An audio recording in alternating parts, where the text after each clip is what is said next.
អ្នកភូមិខ្មោចបានស្ដាប់ការរៀបរាប់របស់មេភូមិខ្មោចអំពីរឿងនេះធ្វើឲ្យពួកគេរន្ធត់ចិត្តគ្រប់គ្នាខ្លះក៏ហូរទឹកភ្នែកដោយមិនដឹងខ្លួនបាទជម្រាបសួរពុកម៉ែបងប្អូនស្វាគមន៍មកកាន់ Channel ទំព័ររឿងព្រេងថ្ងៃនេះយើងមកស្ដាប់រឿងថ្មីមួយទៀតគឺរឿងភូមិខ្មោច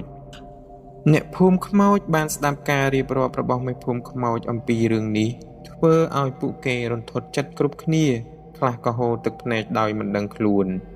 ចំណែកឯវណ្ណរាវិញក៏រន្ធត់ចិត្តដោយសារតែរឿងរបស់មេភូមិខ្មោចដែរគេប្រែជាមានចិត្តអាណិតដល់មេភូមិខ្មោចទៅវិញកំឡុងពេលដែលមេភូមិខ្មោចប្រើគេឲ្យចាប់លោកតាទៅធ្វើទារុណកម្មនោះវណ្ណរាបានលួចផ្ញើសារទៅកាន់លក្ខិណាឲ្យនាំគ្នាខំប្រឹងទម្លុះទ្វារចេញមករួចហើយឲ្យប្រញាប់យកព្រះកេសពុទ្ធបដិមា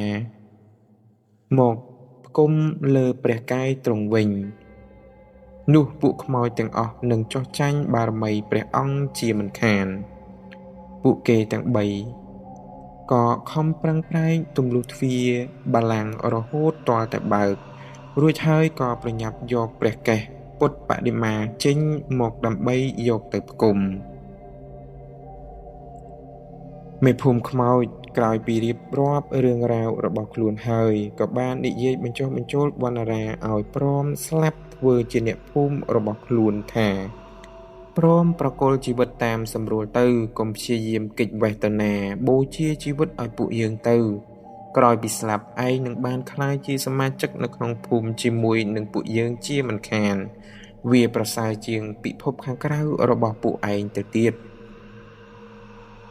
នៅពេលនោះខ្មោចតាអាចារ្យក៏បានកាន់ក្បាលរបស់ខ្លួនដើរចូលមកដល់ក៏និយាយទៅកាន់វណ្ណរាថា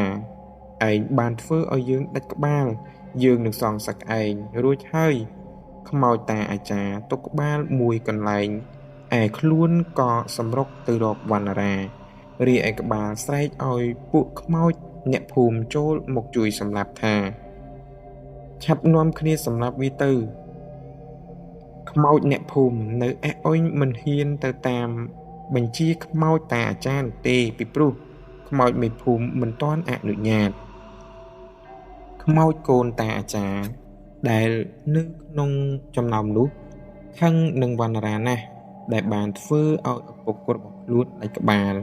ទ្រាំមិនបានក៏នាំគ្នាចូលទៅសម្លាប់វណ្ណរាជាមួយឪពុករបស់ខ្លួនវណ្ណរាដឹងខ្លួនថាមិនអាចយកឈ្នះខ្មោចទាំងនោះបានក៏នៅស្ងៀមបិទភ្នែកដោយក្តីអស់សង្ឃឹមព្រោះតែគិតថាខ្លួននឹងត្រូវស្លាប់ជាមិនខានពួកខ្មោចកូនចៅតាអាចារ្យបាននាំគ្នាឈរពាត់វណ្ណរាហើយកូនម្នាក់បាននិយាយថាឯងហ៊ានធ្វើឪពុកយើងដល់ថ្នាក់នេះយើងនឹងឲ្យឯងស្លាប់យ៉ាងវេទនារួចហើយក៏បញ្ចេញក្រចកដ៏មុតស្រួចរបស់ខ្លួនបំរុងនឹងលូកគ្រឿងក្នុងរបស់វណ្ណរា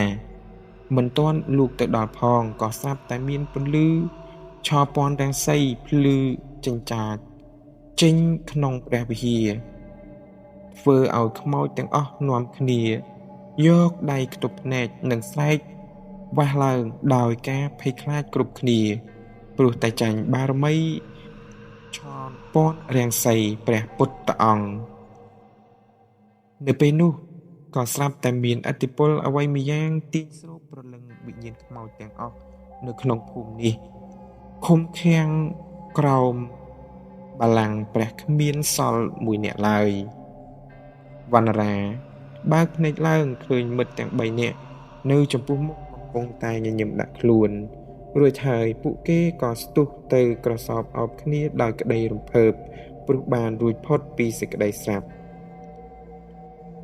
លក្ខណៈបានរៀបរាប់ទាំងទឹកភ្នែកថាខ្ញុំនឹកស្មានថាត្រូវស្លាប់ខ្លួននៅទីនេះបាត់ទៅហើយមិននឹកស្មានថា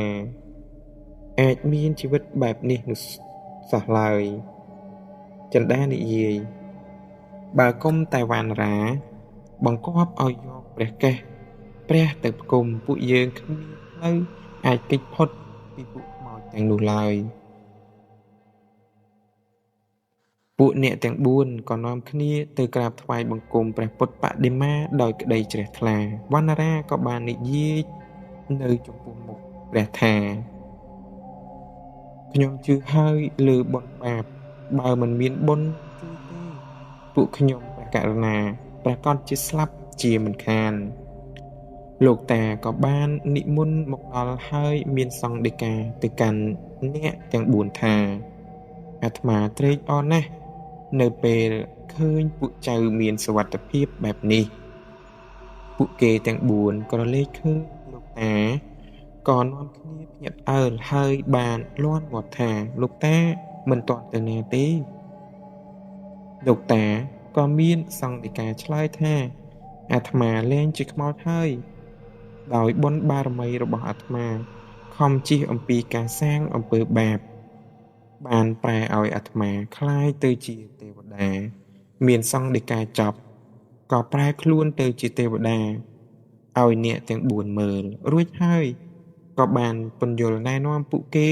ឲ្យខិតខំសាងអំពើល្អផងដែរ សូមអរគុណ